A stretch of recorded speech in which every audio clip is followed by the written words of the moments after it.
പലതിലേക്ക് പോകും. അപ്പൊ നിങ്ങൾക്കൊക്കെ അങ്ങനെ തോന്നുന്നുണ്ടെങ്കിൽ അതിന്റെ അർത്ഥം നിങ്ങളുടെ മെന്റൽ ഹെൽത്ത് വീക്ക് ആയിക്കൊണ്ടിരിക്കുകയാണ്.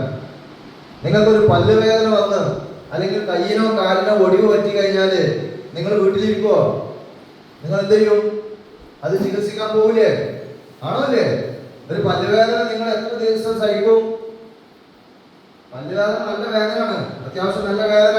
നിങ്ങൾ വേണമെങ്കിൽ ചിലപ്പോൾ പാരസെറ്റമോൾ വേദന കൊടുക്കാനൊക്കെ വീട്ടിൽ എന്തെങ്കിലും ഒഴിവെക്കണേ കൊടുക്കും. പക്ഷേ ഇതുകൊണ്ടൊന്നും നിൽക്കുന്നില്ല എന്ന് മനസ്സിലായാൽ നിങ്ങൾ നല്ലൊരു ഡെന്റിസ്റ്റിന്റെ അടുത്ത് പോയിട്ട് അതിനെ പറ്റിയ മെഡിസിൻ, ആന്റിബയോട്ടിക് ഒക്കെ ചിലപ്പോൾ കഴിച്ചു കഴിഞ്ഞാൽ അതിന് മാറ്റം ഉണ്ടാവും. കയ്യോ കാലോ ഒഴിഞ്ഞു കഴിഞ്ഞാൽ നിങ്ങൾ എന്ത് ചെയ്യും? ഒരു നല്ല ഫിസിഷ്യന്റെ അടുത്ത് അല്ലെങ്കിൽ വൈദ്യരുടെ അടുത്തൊക്കെ പോയിട്ട് റെഡിയൊക്കെ പോകൂലേ? എന്റെ ചോദ്യം പ്രിയപ്പെട്ടവരെ, മനസ്സ് ഒടിഞ്ഞു കഴിഞ്ഞാൽ, നിങ്ങളുടെ മനസ്സ് ഒടിഞ്ഞു കഴിഞ്ഞാൽ എത്ര പേര് മനസ്സ് ഒടിഞ്ഞത് നന്നാക്കുന്നുണ്ട്?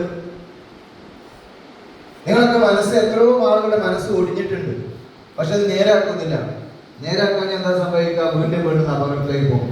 അതിനാണ് നമ്മൾ സൗഹൃദ ക്ലബിൽ ഇങ്ങനെ ഒരു പ്രോഗ്രാം ഗവൺമെന്റ് തലത്തിൽ സംഘടിപ്പിക്കുന്നത്.